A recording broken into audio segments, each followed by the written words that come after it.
Hello everybody and welcome to a brand new Elder Scrolls Online video with me, Sherman. Today, we're going to be talking about the Daedric Healer, but before I do, I want to talk about the last two classes I released. Everyone noticed that they were very similar in design on the DKs. The reason why is just to show you, like, you can play a a DK healer and you can have a support healer, and they're going to work very similar to each other because that's how they're designed. They're designed to work similar. It's just one offered more supportive capabilities than the other one.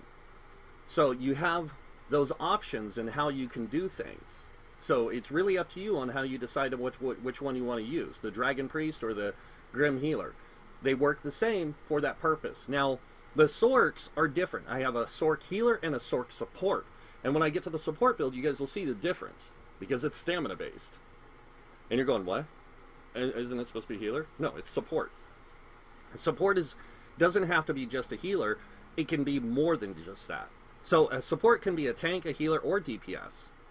Just letting you know. So let's get right into it. This is the Daedric Healer, and the Daedric Healer is not a meta build. Okay, it's non-meta. But if you want to make it meta, you can use the meta setup for it and make it work. It still will work. You just have to build it to make it work. So it's not that hard. So like I said, getting right into the build itself, it is a really group-orientated build. So it does have some support for group play. It has some like some of the best heals I've seen besides the Templar. But when it comes to like group support, it has some of that, you guys. Not a whole lot, and that's because Sorcs have to run a pet in order to be viable. So let's go ahead and take a look at the stats onto the stats itself. Sorry. So here we are, Breton Sorcerer. Now the reason I chose Bretons get reduced cost in casting spells. Now they don't need a lot of magic recovery, because I'm wearing a lot of light armor. I'm wearing 7 pieces of light. I don't need a lot of magic recovery. But having that reduced cost really helps out sometimes, because that saves me resources on casting. So it's just a little bit more ease on the build. So as you can see, 37,000 magicka, 17k health, 11k stamina, 2,000 magic recovery. Now, a lot of people also ask me, why are you going with just a 2,000 recovery? Don't they need more? No. Healers can have anywhere between 1,500 to 3k if you want. It doesn't matter, because you're still going to be getting a ton of resources back with all the things you're using to give resources out. You get a lot of resources back, and with reduced spell cost, you're saving a lot more resources, because that's not the only reduced cost we have. So just letting you know. The thing is that this one doesn't have a lot of damage, but that's because most of your damage is going to come from your pet, and you're running a Twilight Matriarch because of it. It does lightning damage, so don't worry too much about damage. You're going to bring it.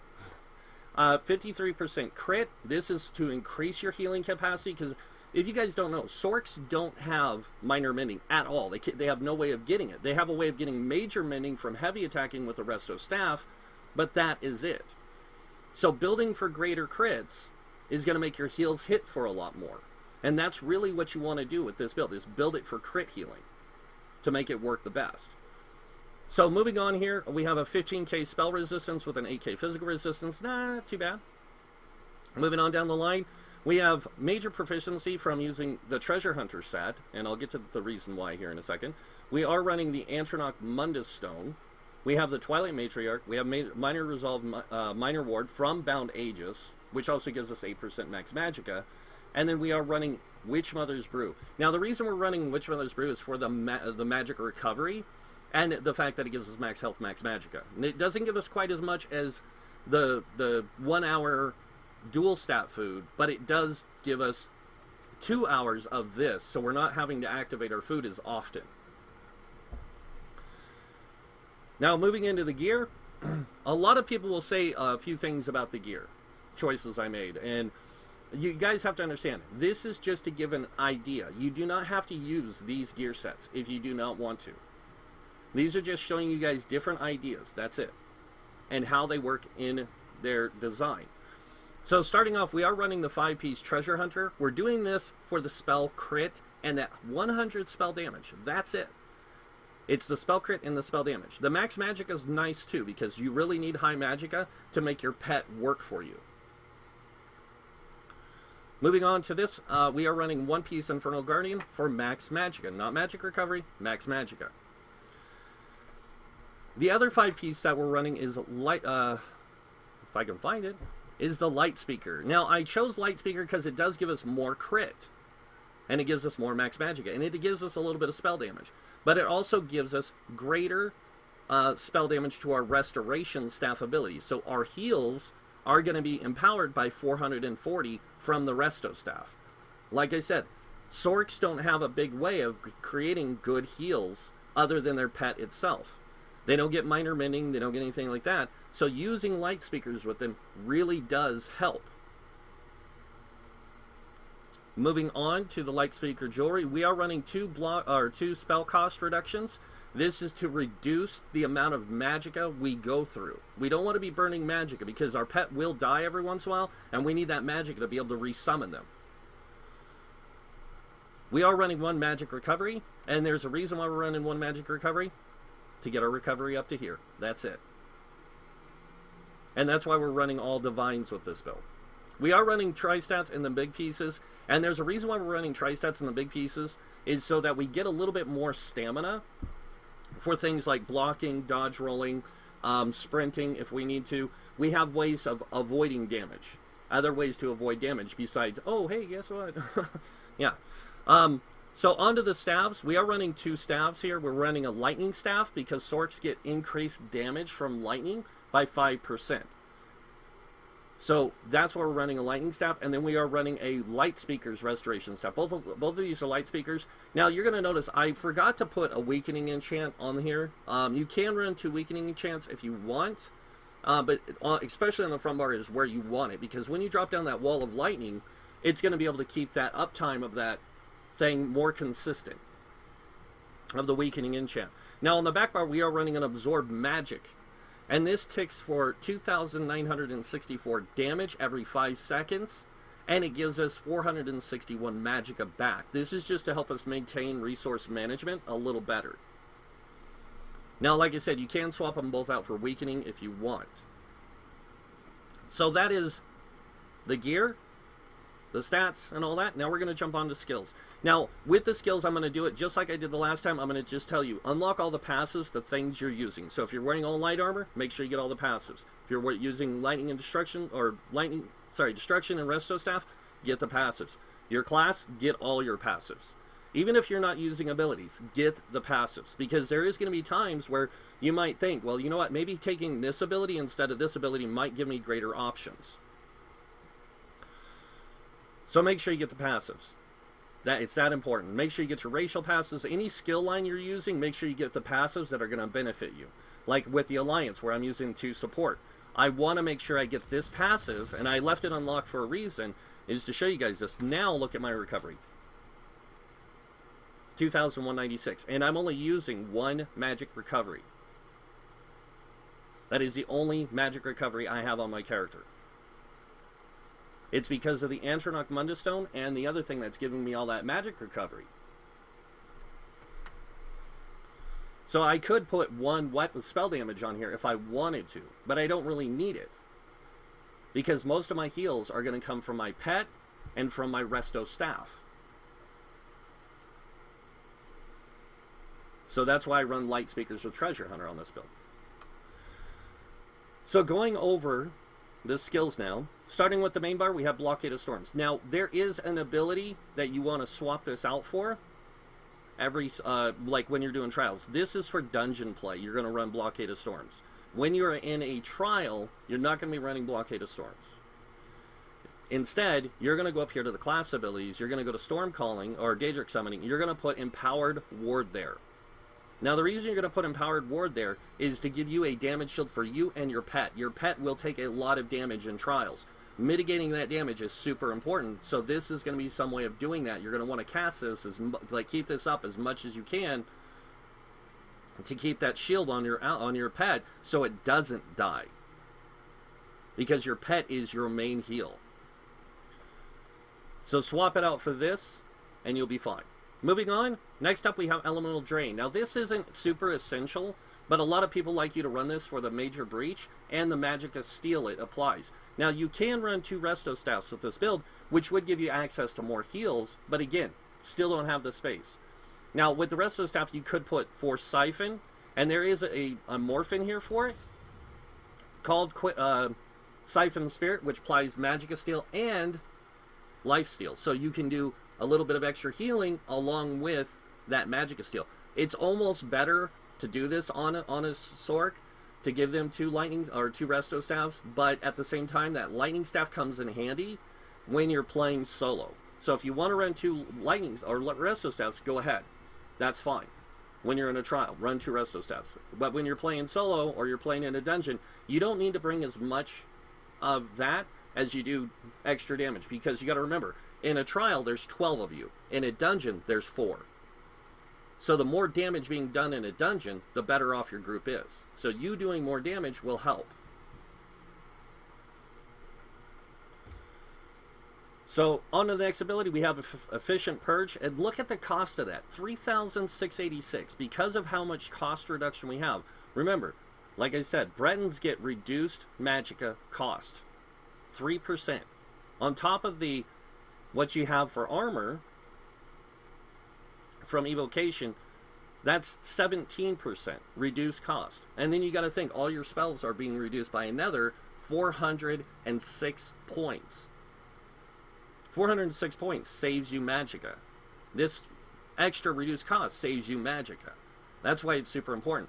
And also having 28% magic recovery also helps a lot as well. Sorcs also get a passive of a 10% magic recovery automatically. With this 10%, that's 20 or 48% magic recovery you get. So that's why they can get away with having 1 magic recovery. And in fact, they don't even need that. They can go with a spell damage glyph if you want. So it'll give you more damage and it makes your heals more stronger. So moving on from Efficient Purge, now this is just to remove conditions. You can use the other one that has a heal attached to it, which would be good for you. And the Magicka cost on it is actually like 4,000 something, because you have all that reduced cost. So next up is the Summon Twilight Matriarch. This is essential. This is super essential, because this one, when you command your Twilight Matriarch to heal itself and up to heal 2 other friendly targets for 8,384. The pet itself utilizes your same crit. So when you cast this heal, it's based off of your crit chance. And if the higher your crit chance, the more effective that heal is for your group. Because your heal is boosted by other things. And we'll get to that when we get to the champion points. Alright, next up we have Bound Aegis. Now this does give you Minor Ward, Minor Resolve all the time, which is really good. But it also gives you 8% max Magicka. You have to have this on both bars, along with the pet. So you only have 6 abilities, active abilities, that you can use on either bar. This is why I said, swap this out when you're in a trial. Leave this when you're in a dungeon, put this on when you're in a trial. Because in a trial, you don't have time, you're not going to have time to do a lot of damage. So bringing more support for you and your pet is going to be more important. You can also bring a little bit of extra support for your allies, because it grants minor intellect to you and nearby allies when you activate it. And it lasts for 10 seconds. So it increases everyone's magic recovery. So that's why you want this in a trial, because it offers some support along with some heals, some stuff for you and your pet. That damage shield's insane. Moving on, Aggressive Warhorn. Now this is super, super, super important that you have this, but you will not be using it all the time. You're not going to be popping this every 5 seconds or as uptime, you know, construct like you normally would. And there's a reason why. You're there to heal and protect. Now, offering some support is nice, but this is mainly for when you're in dungeons. Is to offer that so the tank doesn't have to do that. The tank can do something else. This you can bring in a dungeon and give that to the group. Moving on to the back bar, we are running Energy Orb. This is one of your heals. It is one of your heals. You have to use it like a heal. Now, if you look, the cost, because I've reduced the cost by so much, it saves you Magicka to cast it. Now, it doesn't save you a whole lot, but it saves you much more than it would have. And it's going to heal for 880 health every 0.5 seconds. So this thing lasts for 10 seconds. So as it's traveling along, it's going to start healing as soon as you cast it. It's going to heal you. It's going to start healing people as it's going through them. And it's going to heal them for 880 health. This is your heal over time. So you have to be using this quite a bit. Next up, Healing Springs. Another heal over time, but it's also it also restores Magicka. Now the heal over time only lasts 3 seconds. So that's why we're utilizing both of these. Is you need that extra healing for being a sword. Because you're not going to spam the heal from your pet. You're going to spam the heal from these things, because these two things are boosted by 440 spell damage. And they're not showing that now. It's not until you cast them. The 440 from Light Speakers. So, here you can see it also has a thing that when it's activated, it gives resources back to your allies. This is a synergy, which is really important for your group. And not only does it do that, it also heals in a radius around you. It shoots out heals, although it explodes and heals. So it's a really good group support along with a group heal. So Healing Springs, like I said, Magicka return.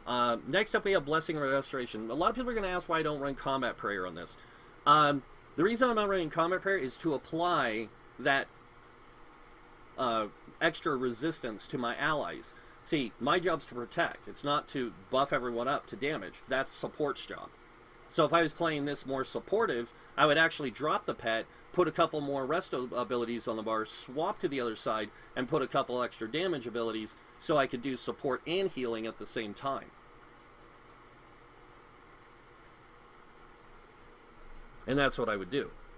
But since I'm playing this way, I need to protect my group. This is why I run this, is to give that extra protection for a longer time. Remember, one lasts 8 seconds, one lasts 15. That's 7 seconds more over the 8 seconds. So I don't have to cast that as much to get that heal on them, or to get that minor resolve and minor ward. I know I'm not boosting their damage by 8%, but that's fine. A support character can do that. Next up, Summon Twilight Matriarch again, and then Bound Aegis again, or yeah, Bound Aegis, and then finally Barrier. This is what you're going to use the most in a trial.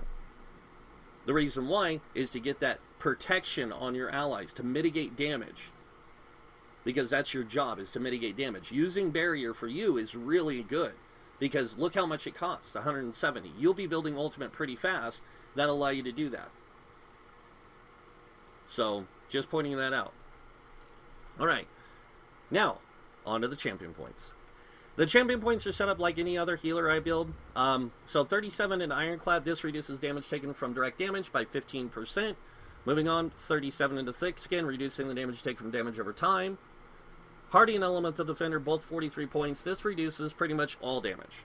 So Fire, Flame, Frost, Shock, Magic, Poison, Disease, and physical damage. It reduces it all. These ones here do stack with these ones, so just letting you guys know. Moving on to this one, we have 16 to Expert Defender. This reduces the damage you take from light and heavy attacks by 10%. So light and heavy attacks, doesn't matter if it's from a staff or a sword or a two-handed, a bow. If an enemy hits you with a light attack or a heavy attack, you can reduce it by a greater amount. And that's what you really need. You need that combination of damage mitigation to help you with greater survivability. Next up, we have 8 into Quick Recovery. You do not need this as a healer. You can actually put this 8 points, and I should have done this. It's a lot better to put it into here. And the reason why is so that you get a little bit more physical mitigation. Because no matter how much mitigation you think you have, you never have enough. As a healer, tank, DPS, you never have enough. The only ones you have enough is the tank. And even them, a lot of them are lacking in capping their mitigation. So this gives you a little bit of better survivability by putting those 8 points in there. As you can see, it went from 8,000 something to 9,000 something. So it gives you just that little bit more of mitigation. So make sure that you just put those 8 points there. I made a mistake on this one. Sorry. Moving on, 23 into Warlord. This increases your break free, or reduces your break free costs by 10%, saving you resources. Sprinter, we have 23 points in here. This gives you 14% reduced sprint cost, saves your resources.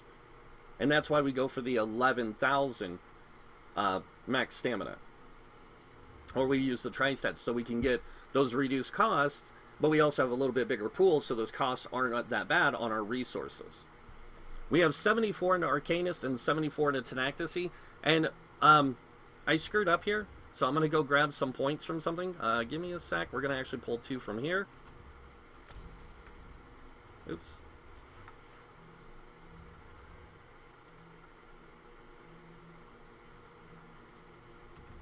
Alright, so you want 21 in here. That's fine. 1322 is fine.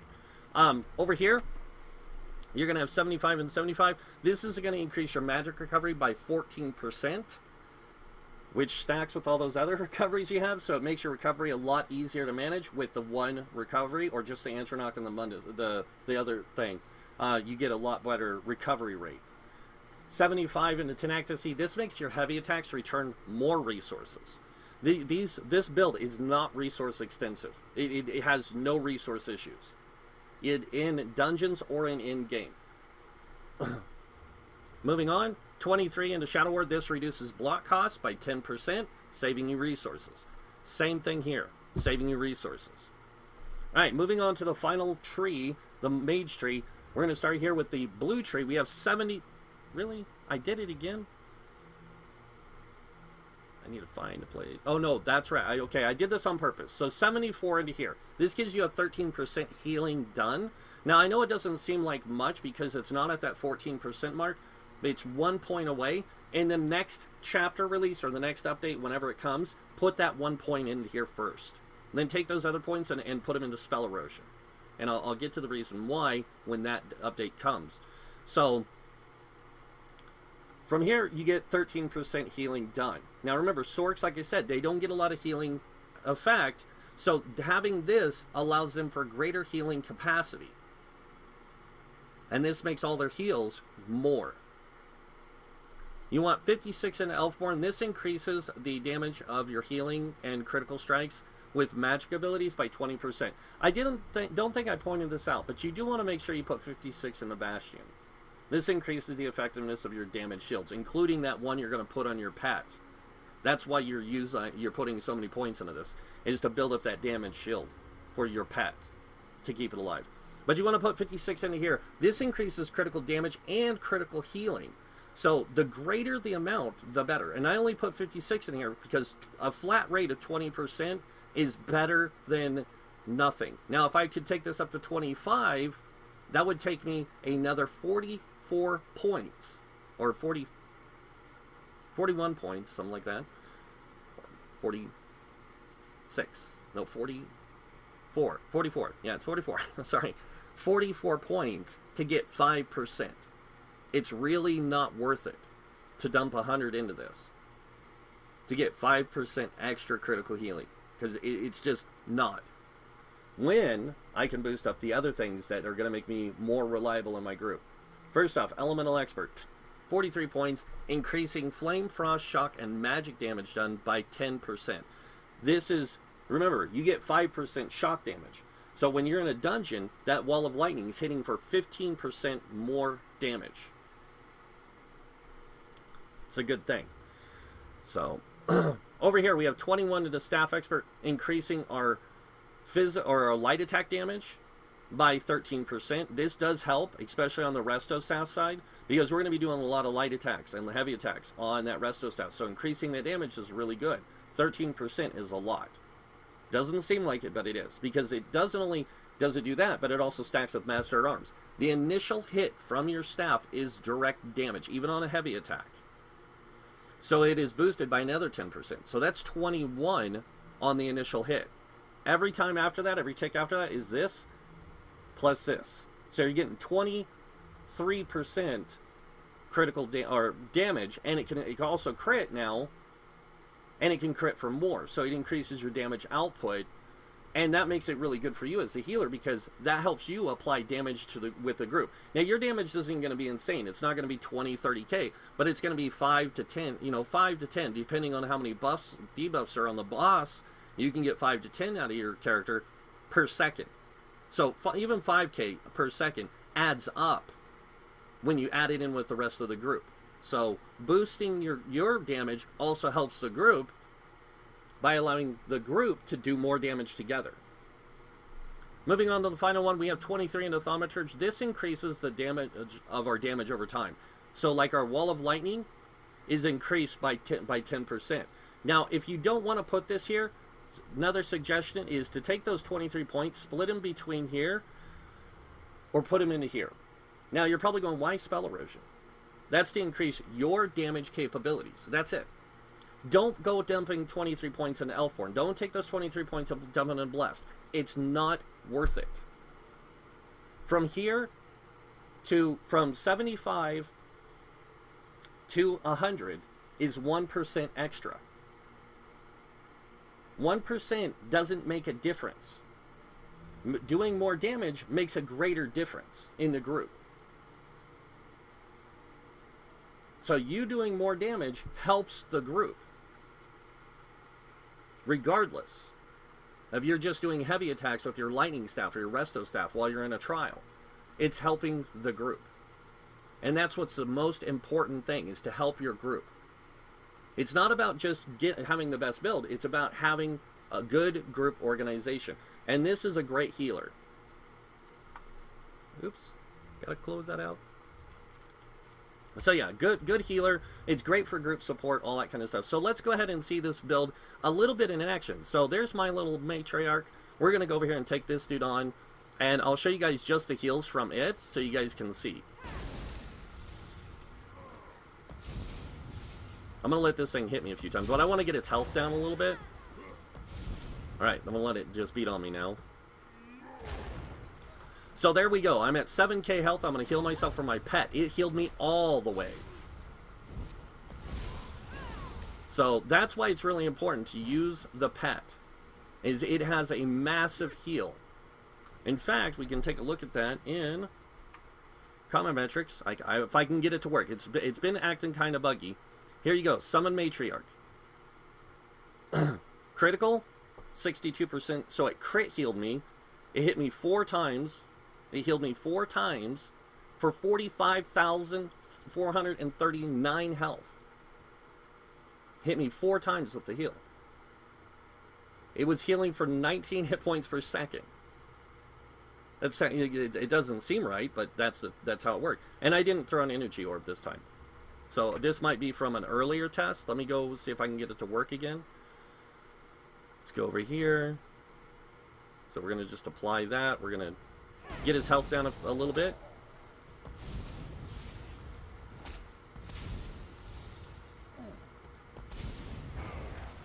Let him hit me a few times. Alright, 5k. Bam. That's a pretty good heal from a pet. Now, that pet can draw aggro, which kind of sucks. But at the same time, remember, while you're in a trial, you want to make sure you're using Empowered Ward on here instead. So that way you and your pet get that massive damage shield. And that's a big damage shield for 8 seconds. So that can save your pet's life. Look at that. It takes up almost its whole entire bar. That's a 16k shield on that pet. And it only has 15k health. So that's how you want to mitigate that damage when you're in a dungeon or in a trial. Sorry, in a trial. In a dungeon, you don't need to really worry about it. Even in the more difficult dungeons, it's still fine. And this build works out really good, even in the harder, more challenging dungeons. So, but that's the Daedric healer. And that's it for this build, guys. I hope you guys like this build. I actually love this build, and I have to give a shout out where it's deserved. So the idea that I got, where I came up with the idea of this and the concept was actually from Mystic Raven. So it's actually Mystic Raven's healer, but done to a more meta-esque type setup. And it was his thing, because I watched his video on his build, and I actually utilized his concept, but I kind of recreated it in a different fashion. But it still works the same. And in some cases, the healing from it can be a little bit better. I have used this in a dungeon. I used it in the Horns of the Reach dungeons, and it worked fine. So, I do not play this on live, and that's because I don't have a Sorc healer.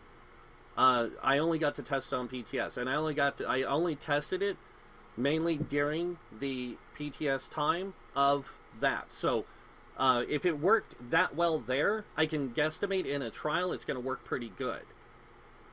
So, just saying, Horns of the Reach dungeons are not easy dungeons. Those are really hard. So, yeah, this healer should work pretty good in a trial. And I'm not going to say it's going to work the best. You have to become comfortable with the build in order to understand it. So, but it is a really powerful build. So, big shout out to Mr. Graven for the idea. Thank you, sir. And to the rest of you, thank you for watching. So, if you guys like this video, hit that like button if you guys want to see more videos by me, or want to see the rest of the builds I'm going to be releasing this week, especially the new support Sorc. You guys might want to stick around and watch that one. Hit that subscribe button. Other than that, again, thanks for watching. Until next time, have a wonderful day, and this guy might see you in game. Bye.